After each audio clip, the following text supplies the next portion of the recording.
Welcome to KPIAS Delhi. So మనం ఈ సెషన్లో ఒక ఇంపార్టెంట్ అంశాన్ని డిస్కస్ చేద్దాము. సో ఇది మనం డిస్కస్ చేయడానికి కారణం ఏంటంటే భారత రాష్ట్రపతి ద్రౌపది ముర్ము గారు సో మనకు 2022 ఇండియన్ ఫారెస్ట్ సర్వీస్ అధికారులను వాళ్ళు ట్రైనింగ్ పూర్తయి సర్వీస్లో చేరబోతున్నారు. ఈ సందర్భంగా ఆ వేడుకకు హాజరయ్యారు. మహిళా అధికారులు కూడా ఇందులో ఉండడాన్ని ప్రశంసించారు. ఎట్ ద సేమ్ టైం అడవుల సంరక్షణలో గిరిజనులు పోషిస్తున్న పాత్రను ఆమె వివరించినారు.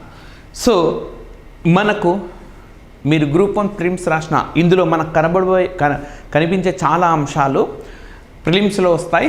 ఎట్ ద సేమ్ టైం మెయిన్స్లో యాస్టీస్గా కూడా మనకు వచ్చే అవకాశం ఉన్నది. అదేవిధంగా తెలంగాణలో సోషియాలజీ సొసైటీ ఉన్నది గ్రూప్ 2లో, గ్రూప్ 3లో, గ్రూప్ 1లో. ఇందులో కూడా పర్యావరణ ఉద్యమాలు, గిరిజనులు చేపట్టిన ఉద్యమాలు అనే టాపిక్లోంచి కూడా క్వశ్చన్స్ వస్తాయి. సో చాలా గిరిజన సమూహాలు పర్యావరణ పరిరక్షణలో, అడవుల పరిరక్షణలో చాలా కీలక పాత్ర పోషిస్తున్నాయి. అవన్నింటిని కూడా మనకు ఈ హిందూ పేపర్ ఎడిటోరియల్లో భాగంగా ఇచ్చింది.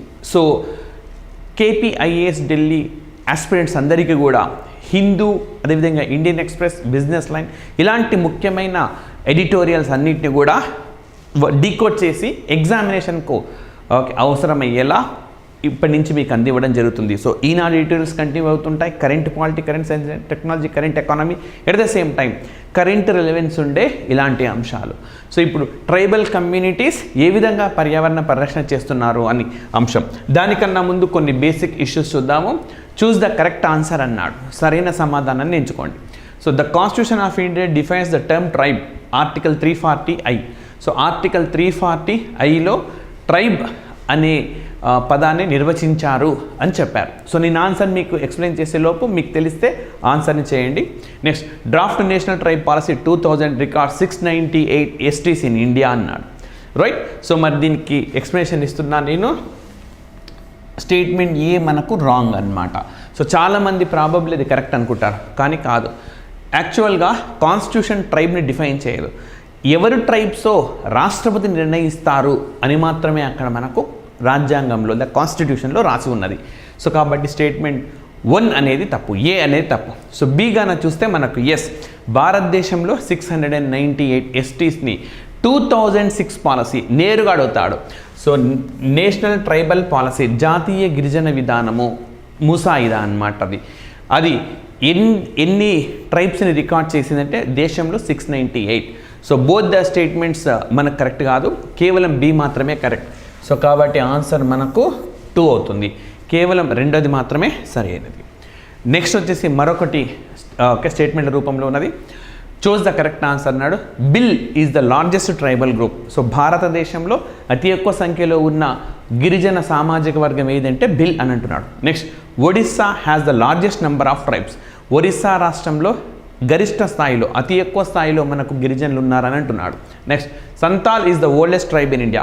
భారతదేశంలో సంతాలీలు అతి పురాతన ట్రైబ్, అతి ప్రాచీన గిరిజన సమూహంగా చెప్తున్నాడు. మరి మీకు ఆన్సర్ తెలిస్తే చేయండి. సో ఫస్ట్ స్టేట్మెంట్ ఏ మనకు సరి అయినది, A is true. And second statement ఏదైతే ఉందో అది తప్పు. రైట్. మనకు భారతదేశంలో అతి ఎక్కువగా ట్రైబ్స్ ఉన్నారు ఎక్కడ అనంటే మనకు మధ్యప్రదేశ్లో. భారతదేశంలో అతి ఎక్కువగా ట్రైబ్స్ ఉన్నది మధ్యప్రదేశ్లో. అయితే భారతదేశంలో అతి ఎక్కువగా పీవీటీజీలు. పీవీటీజీ అంటే పర్టికులర్లీ వల్నరబుల్ ట్రైబల్ గ్రూప్స్. వీళ్ళు అతి ఎక్కువగా ఉన్నది ఎక్కడ అనంటే మనకు ఒరిస్సాలో. సో ఈ రెండు కంపల్సరీగా గుర్తుపెట్టుకోండి. ట్రైబ్స్ ఎక్కువగా ఉన్నదంటే మధ్యప్రదేశ్, పీవీటీజీలు ఎక్కువగా ఉన్నదనంటే Orissa. Next, Santal is the oldest tribe in India. ఈ స్టేట్మెంట్ కూడా మనకు సరి అయినది. సో కాబట్టి ఏసీలు సరి అయినవి. ఆప్షన్ 3 ఉంది మనకు. ఓకే, ఆప్షన్ 3 ఉన్నది. సో చాలా ముఖ్యమైన అంశాలు ఇవి.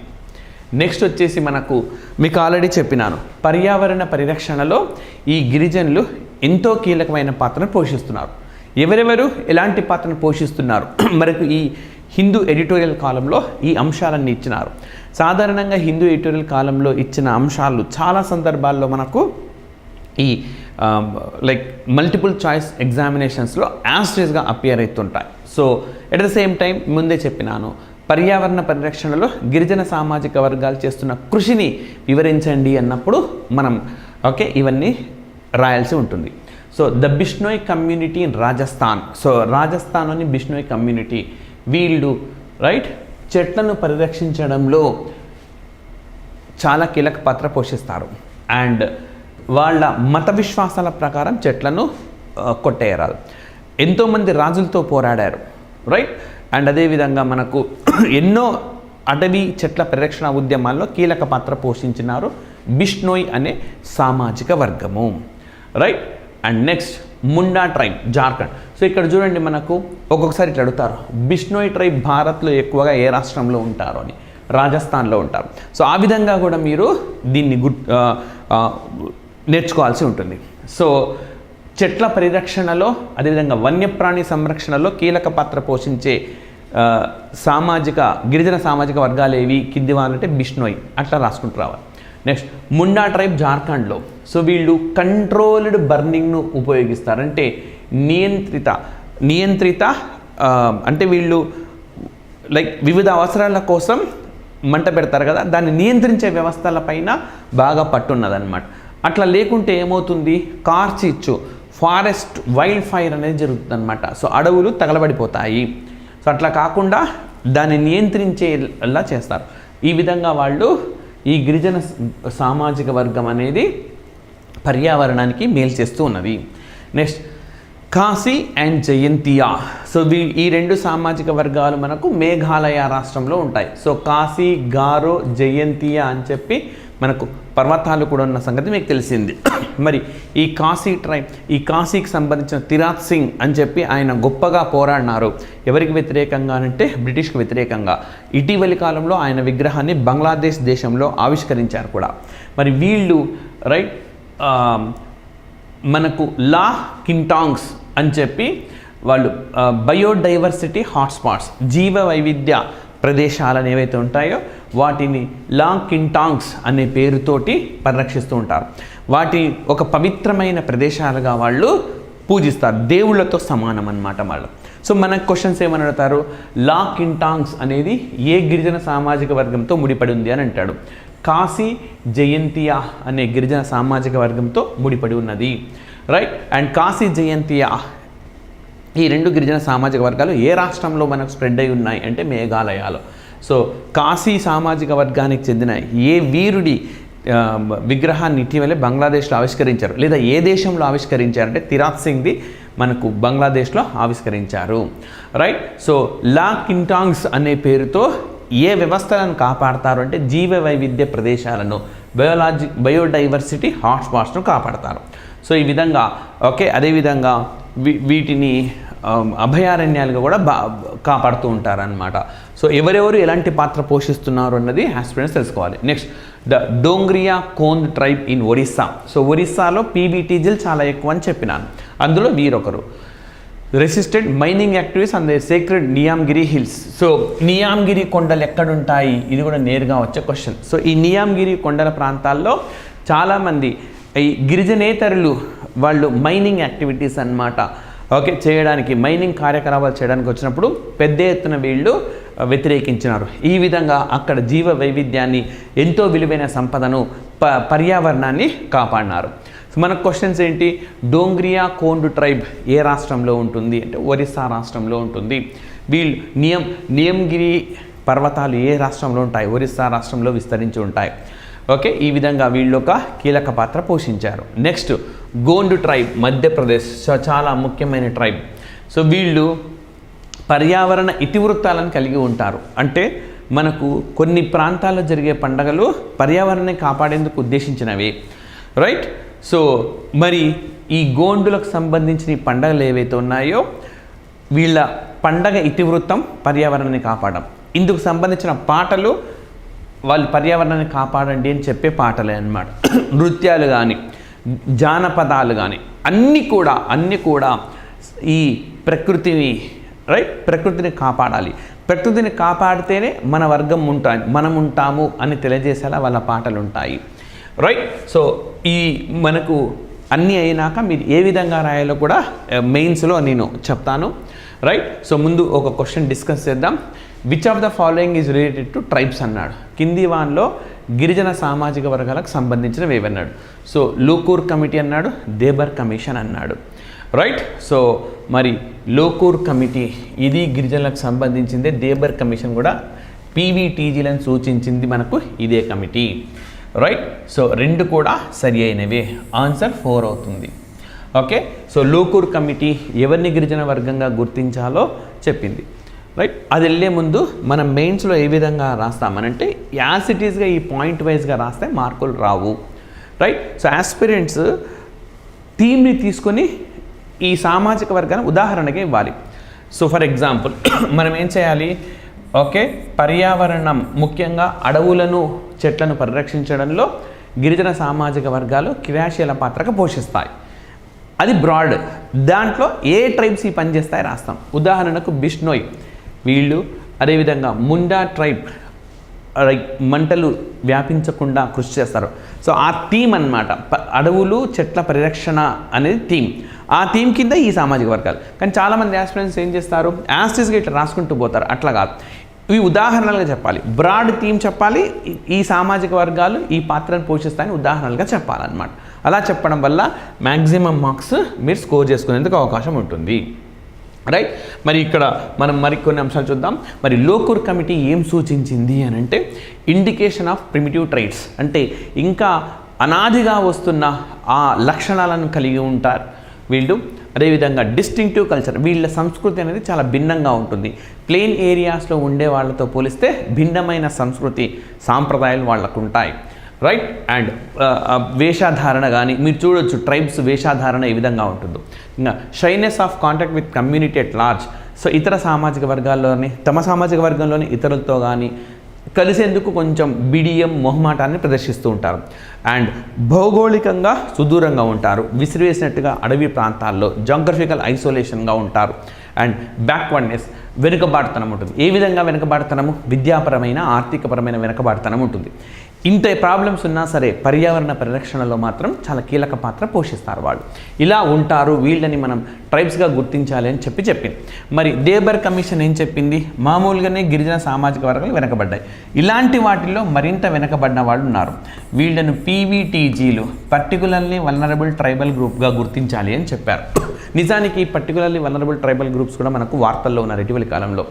సో మనకు 2014లో ఎల్డేట్ కమిషన్ అని చెప్పి ఒకటి ఉన్నదన్నమాట, బికాంజీ ఎల్డేట్. ఓకే. ఈ బికాంజీ ఎల్డేట్ ఈ పీవీటీజీలు ఓకే ఏ విధంగా వీళ్ళని అభివృద్ధి చేయాలి అని చెప్పి మనకు ఈ బికాంజీ ఎల్డేట్ కమిషన్ సూచించింది. అయితే ఇటీవలి ప్రభుత్వం పీవీటీజీలను డెవలప్ చేయడం కోసం మరో కమిటీ ఏర్పాటు చేయాలి అన్న ఉద్దేశం ప్రస్తావించినప్పుడు ఆల్రెడీ 2014లో ఒక కమిటీ ఉంది, సూచించింది. సూచనలు కూడా బాగున్నాయి కదా, లైక్ వాళ్లకు విద్యా సౌకర్యాలు కల్పించాలి, వైద్య సౌకర్యాలు కల్పించాలి, అదేవిధంగా స్కిల్స్ పెంచే ప్రోగ్రామ్ స్టార్ట్ చేయాలి, ఇలాంటివన్నీ కూడా ఓకే చెప్పింది. ఇప్పుడు వచ్చే కొత్త కమిటీ కూడా ఇంచుమించుగా అదే చెప్తుంది, కొత్తగా ఏం చెప్పదు కదా, అది అమలు చేయొచ్చు కదని జాతీయ మానవ హక్కుల కమిషన్ చెప్పింది. రైట్. సో ఇది మనకు ఓకే ఈ అంశానికి సంబంధించింది. మరి ఈ గిరిజన సామాజిక వర్గాలకు మనకు నేరుగా వచ్చే మరొక క్వశ్చన్, గిరిజన సామాజిక వర్గాలకు రాజ్యాంగపరమైన రక్షణలు ఏమున్నాయి, భద్రతలు ఏమున్నాయని చెప్తే మీరు కానీ చూస్తే రైట్ 5వ షెడ్యూల్ 6వ షెడ్యూల్ ఈ రెండు కూడా నేరుగా గిరిజన సామాజిక వర్గాలను వాళ్లకు స్వయం పాలనా అధికారాలను అందించేవి. రైట్. ఇంకా గమనిస్తే మనకు ఆర్టికల్ 54 ప్రకారము గిరిజనులకు రిజర్వేషన్లను కల్పిస్తున్నారు విద్యా సంబంధిత అంశాలు. ఆర్టికల్ 16లో ఉద్యోగాల్లో రిజర్వేషన్ అనేది ఉన్నది, విద్యా ఉద్యోగాల్లో రిజర్వేషన్ కల్పించారు గిరిజనులకు.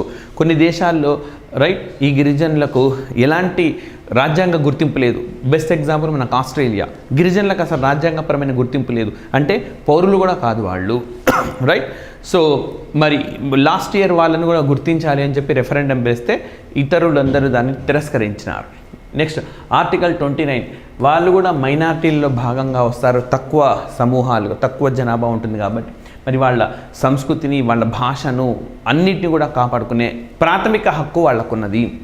ఆర్టికల్ 46 ఆదేశ సూత్రాల్లో మరి విద్య ఆర్థిక పరంగా వెనుకబాటులో ఉన్న వాళ్ళందరినీ కూడా ప్రోత్సహించేందుకు అవసరమైన పథకాలు తీసుకురావాలన్నారు. ఇంకా చెప్పాలంటే ఆర్టికల్ 46ని ఇంప్లిమెంట్ చేయడానికి ఆర్టికల్ 15 క్లాస్ 4, ఆర్టికల్ 16 క్లాస్ 4లు ఉన్నాయి. అంటే విద్యా ఉద్యోగాల్లో రిజర్వేషన్ వాళ్ళని ఎంకరేజ్ చేస్తూ ఉన్నది కదా, అట్లా కూడా క్వశ్చన్స్ వస్తాయి మనకు. మరి ఆర్టికల్ 243 స్థానిక పాలనకు సంబంధించింది, పంచాయతీల్లో గిరిజనులకు రిజర్వేషన్ కల్పించినారు. అదేవిధంగా ఆర్టికల్ 330 మనకు ఇందులో భాగంగా ఎస్టీలకు లోక్సభలో రిజర్వేషన్లు ఉన్నాయి. ఎట్ ద సేమ్ టైం మనకు ఓకే మీ బయటకు వచ్చినట్టున్నది రాజ్యసభ ఓకే శాసనసభల్లో కూడా రిజర్వేషన్లనే ఉంటాయి. ఆర్టికల్ 332 ప్రకారం ఆర్టికల్ 330 ప్రకారం మనకు లోక్సభలో రిజర్వేషన్లు ఉంటాయి గిరిజనులకు. ఆర్టికల్ 332 ప్రకారము రాష్ట్ర శాసన వ్యవస్థల్లో గిరిజనులకు రిజర్వేషన్స్ అనేవి ఉంటాయి. రైట్. మరి ట్రైబ్స్ ఇతర కంట్రిబ్యూషన్ చూస్తే మనకు నాగాల్యాండ్లోని కొనోమా అనే ప్రాంతంలో అంగమీ ట్రైబ్ వాళ్ళు ఈ గ్రామస్తులు ఎక్కువగా ఉంటారు. So community based eco tourism అంటే మొత్తం సమూహం వీళ్ళు పర్యావరణ అనుకూల పర్యాటకాన్ని ప్రిజర్వ్ చేశారనమాట.